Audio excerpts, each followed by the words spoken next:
afternoon. I'm Jim McKay, just off the winner's circle at Churchill Downs as we begin our exclusive coverage of the Triple Crown. Today, the Derby. 2 weeks from now, the Preakness. And 3 weeks after that, the Belmont Stakes for the first time on ABC. Well, we'll be seeing all the things I mentioned a moment ago, but we'll also be focusing on the personalities, the human beings and the animals. And yes, horses do have personalities, every one of them. There's one horse here, for example, who likes to take van rides in the country with his trainer, Dick Small, at the wheel. There's another one who likes beer with his dinner, and yet another who's so tough around the barn that his owner calls him Rambo. As for the human beings, there's a great senior citizens story. The Sunshine Boys, they call them, in their Cinderella colt. The 75-year-old co-owners of Snow Chief, himself from the wrong side of the breeding barns. There's Charlie Whittingham, 73 years old. He's never won the Derby, hasn't been here in 26 years, said he'd never come back until he had thought he had a horse who could win. He thinks he has that horse now in Ferdinand. A story behind every one of the 16 horses entered. With us for the first time today, and we're sure glad to have him, my ABC colleague down on the clubhouse turn, Al Michaels. Well, thank you, Jim. And you talked about Snow Chief being the center of attention, and certainly he got most of the pre-race publicity. A fascinating horse, a Cal-bred. Only 3 California-bred horses have won the Kentucky Derby. He was the morning line favorite, but keep in mind, no favorite has won the Kentucky Derby since 1979. He's also so modestly bred, I suppose you could call him a blue-collar horse, so he's gotten a lot of attention. But there is a surprise as we look at the current odds, and we have the Jockey Silks colors on the left, so if you have a favorite, there are your colors. Number 1, Ferdinand, is 16-1. Magambo and Bold Arrangement are each 7-1 at the moment. Vernon Castle is lightly raced, but won the Cal Derby. He's 12-1. Rampage getting some good backing. Broad Brush, a pretty good horse, for 14-1. These are the current odds. The surprise is Badgerland is the favorite at 5-2. Wheatley Hall at 45-1. Snow Chief is now the second choice. He was 6-5 on the morning line, 3-1 as far as the current odds are concerned. Bachelor Bow is 45-1. The front-running Groovy is 60-1. And there's the field. Bet the field and you get all 5. Bobby Forbes is a pretty good horse, 12-1. Right now, let's join Charles C. Canty on the backstretch. Well, Al, I'm here in front of Snow Chief's barn and with his trainer, Mel Studi. And Mel, after all these weeks and months of planning, what do you do these last few moments before you take him over to the paddock? Well, mostly I do a lot of praying. We just have the last minute things. We just brush him off. He's a very calm horse, very nice. Nothing special he has to have, no ice boots or anything like that. So we just kind of leave him alone right up till the last minute, brush him off, get him shined up as well as we can. What about your post position? You've drawn outside and you're surrounded by speed. How does that affect your strategy? Well, after looking at the form, I think most of the speed is on the outside. I've seen maybe 1 or 2 horses inside that have a little speed, but I don't think they should bother me. My horse has got a world of speed if he wants to use it. He flew out here yesterday morning in 22 seconds and galloped out 3/8 of 34. So if Alex has to use him, he can use him. Well, best of luck to you. Thank you for being with us. And we'll go back to Jack Whitaker now, who's got the other half of the Snow Chief team. Thank you very much, Charlie. Here's one of the champion pool players among the jockeys. This is Alex Solis, who has had the ride on Snow Chief since his second race. How did he blow out the other day, Alex? Well, he handled the track very nice that day. He really liked him. I was very surprised how good he liked it. Be 5 or 6 days here, so that was very, very good. Now, the big problem in the Derby, of course, is that extra furlong. Did you feel you had a lot of horse left after the Santa Anita Derby? Well, after the Santa Anita Derby, he kept on going after the wire. He don't really want to pull up. I went to stop on the 4.5. The pony boy stopped him, but he want to keep running after the wire in the Santa Anita Derby. Well, that sounds good for today. Good safe trip, Alex. Thank you very much. There's the only owner ever to have won the Kentucky Derby and the English Derby at Epsom, John W. Galbraith, the former owner of the Pittsburgh Pirates, and at age 88, the first citizen of Columbus, Ohio. Standing by in the paddock, a man covering his 15th Kentucky Derby, Jack Whitaker. Jack? Thank you, Jim. A lot of changes going on here at Churchill Downs, and a big one coming up. This paddock will not be used next year. They're going to build a new walking ring with stalls out by the tote board in the Tulip Garden, which will be a blessing on Derby Day. But with the new, the old keeps coming up here at Churchill Downs, too. They were cleaning out the vault of the administrative offices here recently, and they found a lot more than they found in Al Capone's vault. This suitcase, MJW, Matthew J. Wynn, the man who invented the Kentucky Derby. And behind that was a ledger, a leather book. The first records of the Louisville Jockey Club in 1875, Monday, May 17th. The second race, the Kentucky Derby. A race for 3-year-olds at 1.5 miles, $50, play or pay. So the new and the old go hand in hand still here at Churchill Downs. Now here's Al Michaels.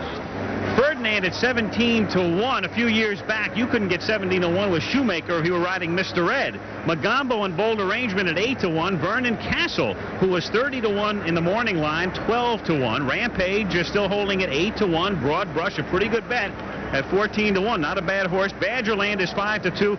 Wheatley Hall 50-1. And now Snow Chief is the favorite again, as you can see from the last click, 2-1. Bachelor Beau at 50-1. Groovy, a front-running horse who has faded in the past, 60-1. And Bobby Forbes, the best of the field at 14-1. Let's go to the track now, and Charles, see you again. Well, I'm here with Ferdinand, and he's walking over accompanied by his trainer, Charlie Whittingham. Ferdinand looking very well, reminiscent of his sire, Nijinsky. And Charlie Whittingham, 7 times the nation's leading trainer. He wanted to be a jockey, but grew too tall. And there you see Charlie Whittingham accompanying his horse, Ferdinand, to the paddock. Jack? I'll see. And right here in the paddock with me, I have Ferdinand's rider, Bill Shoemaker, who is going for his 24th Derby ride. And, of course, if you and Charlie win, it's going to be a very popular and sentimental win, Bill. I think so, Jack. Charlie he's never won the race, and I've won it 3 times, and he hasn't been here since 60 or 61, I think. So it would be, especially for us, a very popular win, yes. Can Ferdinand do it for you, do you think?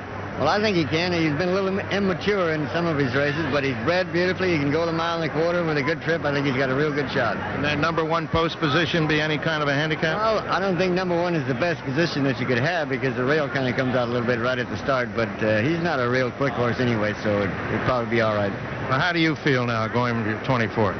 I feel great. I hope he feels as good as I do. We'll have a good chance. Well, my first Derby was Lucky Debonair, so let's hope that comes back. All right. Good luck. Remember, in 26 years, because he said he'd never return until he thought he had a horse that could win. He thinks that Ferdinand can win this race today, and a lot of other people agree with him. Okay, there is Shoemaker aboard the horse, and here is Charlie Whittingham, the bald eagle of Sierra Madre, they call him. And yes, there is no hair under that hat. Hasn't been since he came out of the Marine Corps a long time ago. Didn't have much left, and he shaved it off. And I think he was before Yul Brynner, as a matter of fact. The great Charlie Whittingham, a Hall of Fame trainer. What a great thing it would be. Those are the only 2 horses he had run in the Kentucky Derby, and neither one did very well. 26 years later, he is back again as the horses approach that starting gate. Slightly on the curve there. As you can see why that #1 post position is kind of tough for Ferdinand and for Shoemaker as he moves in. Okay. Just about ready to go into the gate as the crowd begins to build. We have a microphone on the starter, Tom Wagoner. Want to hear some of those sounds. #2 moving in, Mocambo, 3rd favorite in the race. Ridden by Jacinto Vasquez. All right. That is Leroy Charlie's horse.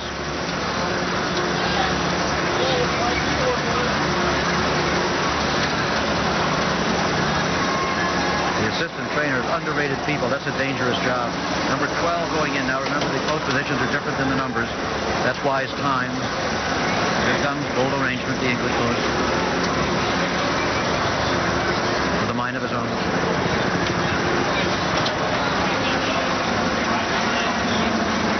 Number 13, Icy Groom. Eddie Mapleoff. He's never won the Derby. Number 14, Southern Appeal. He would be the longest shot in the race, remember. Jesse Davidson aboard. Another Maryland bred. Number 4, Vernon Castle, California Derby winner.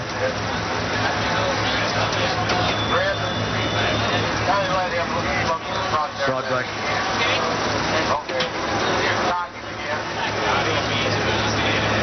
Badgerland, 2nd favorite. Wheatley Hall. If there's a long shot that could win, he's the one, I think. Snow Chief now, here's the favorite. And Bachelor Beau, long shot, won the Bluegrass, front runner. Lots of speed on the outside, remember. They'll have to break fast to go for that clubhouse turn. That's Groovy, another speed horse. You'll really see them moving. Here's Zabaleta, yet another speed horse. Now, now up top. Waiting to call the race for us is Mike Battaglia. Mike? Thank you, Jim. They're almost in. They're at the post. And they're off. Breaking for the lead from the outside, Bachelor Bow and Groovy. Also from the outside, Zabaleta, Snow Chief between horses. Then Vernon Castle. Down the stretch for the first time, Groovy has the lead by a length. Zabaleta is second, Bachelor Bow third, a length to Snow Chief fourth. Gap of 4, Vernon Castle, 5th by ahead, Southern Appeal, 6.5 length, Broad Brush is 7. Between horses, Wheatley Hall runs 8. Up from the outside, Badgerland is 9th. Moving on to the back stretch, it's Groovy by a length. Zabaleta second, length and a half. Bachelor Bow third ahead, Snow Chief fourth, gap of 5. Southern Appeal now runs 5th. Length of Broad Brush in 6th, Wheatley Hall 7th by ahead, Vernon Castle 8th. 3 lengths to Badgerland running 9th. Down along the inside, Rampage 10th. Bold Arrangement is 11th. Also up from the inside, that's Wise Times. They're moving for the turn. Groovy on the inside has a head in front. Zabaleta second, a length. Snow Chief is gaining ground. Those 3 are right together. Bachelor Bow 4th. Into the turn, Zabaleta head in front, Snow Chief second. Gap of 2. From the inside, Wheatley Hall third ahead, Broad Brush fourth ahead, Badgerland on the extreme outside. They're moving for the stretch. Snow Chief, Broad Brush on the outside, Badgerland, all 3 horses together. Also gaining ground, that's Bold Arrangement. They're into the stretch, it's Badgerland on the outside. On the inside, Bold Arrangement. Here comes Ferdinand on the rail. In the final furlong, it's Ferdinand getting the lead. On the outside, Bold Arrangement and Broad Brush. Nearing the wire, it's Ferdinand in front. On the outside, Bold Arrangement. Under the wire, Ferdinand under Bill Shoemaker wins the Derby by 2. Broad Brush finishes second, a photo for third. And Ferdinand under Bill Shoemaker, the master, wins the Kentucky Derby. Running time 2:02 and 4/5. Back to you, Jim McKay. And there is Charlie Whittingham wearing the tweed hat. He's finally done it at the age of 73. He's won the Kentucky Derby. Ferdinand, the unofficial winner of the Kentucky Derby. The unofficial second, Bold Arrangement, the English horse. And the unofficial third, as I saw it, was Broad Brush from Maryland. A photo for third, however. And everything still unofficial. What a horse race it was. 2:02 and 4/5, well off the track and race record of the great Secretariat, 1:59 and 2/5. Bill Hartek, this was a cavalry charge coming down right about here. Yes, it sure was. It looked like Snow Chief had a lot left turning for home, but then here came the stampede. I'll tell you one thing, that horse Badgerland ran a terrific race. He was completely wiped out leaving the gate, and of course Ferdinand going around this turn by me was absolutely last. Had a good trip in the race. Broad Brush ran gamely, and the Invader from England also ran a heck of a race, but Ferdinand was just too good for him. He certainly was today, and by the way, the dosage index has held up once again. Not since 1927 has a horse with a dosage index of more than 4 won this race. Snow Chief, the favorite, had an index of 5.0. So there was the finish, and here is Snow Chief being ridden back by jockey Alex Solis. Let's go to Charlesy now. Nobody can imagine how much pleasure I got out of doing this interview right here with Bill Shoemaker, lucky number 4. How does this one feel, Bill? This feels better than any of them, really. So happy for Charlie and happy for myself. Yes. The pace set up for you well, yes? Yes, I got pins back in the beginning, but it didn't bother me. I just took my time, and he ran a great race. Does this one feel better than any of the others? You bet you did. Congratulations, Bill Shoemaker. He said it's the big ones that keep him going, and that's a record that'll stay for a long time. Jim. An isolated replay now of Ferdinand. Interestingly, Bill Hartek, this race started out as if it was made to order for Snow Chief. He appeared to be exactly where he wanted to be, and nobody was looking at Ferdinand early on. No, as we look back at this ISO, Shoe comes out of number 1. And a good point is that number 1 is not bad, 2, 3 is not bad ordinarily because you're down on a rail, you don't have to move your position. But number 1 here, with all those horses on the outside, they tend to squish you into the rail. This is Shoe, and his horse seems like he's really running off with him. He's been working well around here, and he does end up last around this first turn. Shoe has never left the rail. He's hopeful for a fast pace, and the fast pace did materialize. They went the first quarter of a mile in 22-1, and that's realistically fast. Now he's coasting down the backside. He's already last. Shoe's not going to make any dumb moves from here on. He's already last. He's got to wait, hope that the pace sort of knocks these other horses out of commission, softens them up for him later on. Now he's moving in between horses right now. He's still in the rear of the pack. Shoe has got good room to move, and he's slowly letting his horse wind up. Now they progress down the backside. Of course, the front runners, the leaders, are still setting a fast pace. They went 45 and a fraction. And if you see right at the top of your screen is bold arrangement, he's also made a move a little bit in front of Bill Shoemaker, who is now starting to wind up again, too. Now they get into that turn. He did run a tremendous race, because coming from that far back, even regardless of a fast pace, is a tremendous effort. Shoemaker kind of picks his way around a horse or two, and I do believe he drops in here and splits horses. Goes around right here. Now he's in behind a wall of horses. Snow Chief down there on the rail is starting to tire. Shoemaker split horses, and his horse is full of run. Broad Brush is trying to give him a challenge, and of course Bold Arrangement there, third on the outside, has made a good run at him too. Badgerland had the unfortunate misfortune of being really bothered leaving the gate.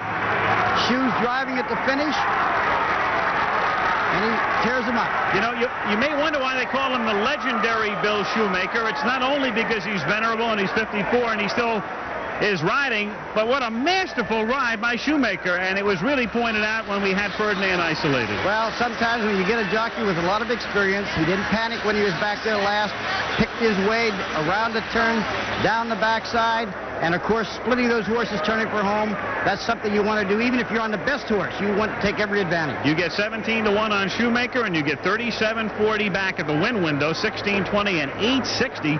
Bold Arrangement officially second at 9.40 and 6.80.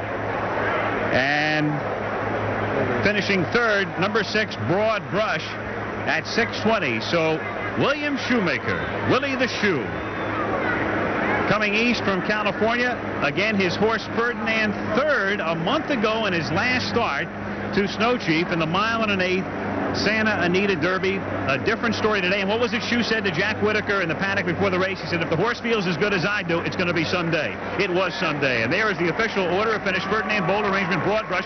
Rampage closed fast as he normally does, but was fourth. And so on down the line. And you go all the way back to Snow Chief, who looked like he was in pretty good shape heading into the far turn, and then all of a sudden had nothing left. Groovy had the early lead and winds up 16th and last in this big field at Churchill Downs. Bill Shoemaker and Ferdinand, winners of the Derby. Up as the horses led away, we're up on the presentation stand, and it is a happy group here as always as we look at the official prices. Ferdinand, 37.40, 16.20 and 8.60. Bold Arrangement, 9.40 and 6.80, and Broad Brush, 9.20 to show. A lot of people are going to take a lot of money home from Churchill Downs and other places this evening. Now here we are. Right next to me is Bill Shoemaker, the winning jockey. Mr. and Mrs. Howard Keck, the owners, right here. Charlie Whittingham, the trainer. Governor Martha Lane Collins of Kentucky, who has to be the first person ever to be a governor and mother of the year at the same time, which she has been named. Tom Meeker, the president of Churchill Downs, and his wife Carol in the back there. Tom? Wasn't it a great race? About a month ago, I had some great excitement down in Dallas when U of L won the NC2A championship. But this beats it all. Just a great day, a marvelous job by you and your staff. Governor Collins? Well, I'm sure the Kecks are very proud, and Charlie's, of course, said he was going to bring a winner if he came back to the Derby. And for Willie, his 4th win, that's fantastic. Thank you. So congratulations to them all. Here's the big thing down here waiting for him. You want to do the honors? Well, on behalf of the Commonwealth of Kentucky, I'm proud and pleased to present this trophy to Ferdinand, and I want to also bring out the fact that Ferdinand is a Kentucky-bred horse, and when they come down that stretch, that's a true test, and Ferdinand proved he was up to that test. So congratulations. We're proud of you and of Ferdinand. There's the trophy. the Kentucky Derby trophy. They will get replicas of that. The owners, the trainer, and the jockey. The big one remains here, of course. Congratulations, Mrs. Keck, Mr. Keck. Thank you. Thank you. What a thrill. What a thrill. Has to be. You've been in this game a long time, Mr. Keck. Well, I have 30-plus years, and it's a great thrill for me and my wife and Bill and Charlie. Charlie, could you come in for a minute? Do we go on to the Preakness and Oh, yeah, we have to now, but it took me 26 years to get here. I said I wouldn't come till I had a good horse. We got one now. You put yourself on the spot this time, and he came through for you. Congratulations. It couldn't be a more popular victory. I don't know how Bill got through all the way, but somehow he made it. The man was up there looking out for the sunshine boys, I guess. Did you have any... Where'd he go?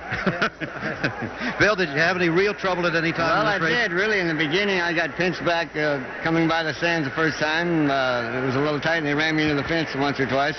So I had to take back to a lot further than I wanted to be, but I just took my time and let him gradually get up to his horses, and then turning for home, I knew I had a good chance to win because I was only about 2 lengths off the lead. And I didn't want to get to the front too quick because he has a tendency to pull up in his races, but I got a little excited down here and went on with him, and I didn't care then. So, but he made it all right. Does the fourth win provide as big a thrill as the first? More of a thrill because I know that my riding career is kind of in the twilight of my career, and I know that I might not ever get a chance to win the Derby again, and to be able to do it is a great thrill, really. Looks like it's going to be a long twilight, however, Bill. You bet. You bet. Okay, Bill Shoemaker, one of the great riders of all time, has won his 4th Kentucky Derby. Our congratulations again to Mr. and Mrs. Keck and to Charlie Whittingham. Our thanks to Governor Collins and to Tom Meeker. Yes, One thing I have to say hi to my little daughter Amanda, who's home watching me, and I promised her I'd say hello to her. And see you tomorrow, Amanda. We love you very much.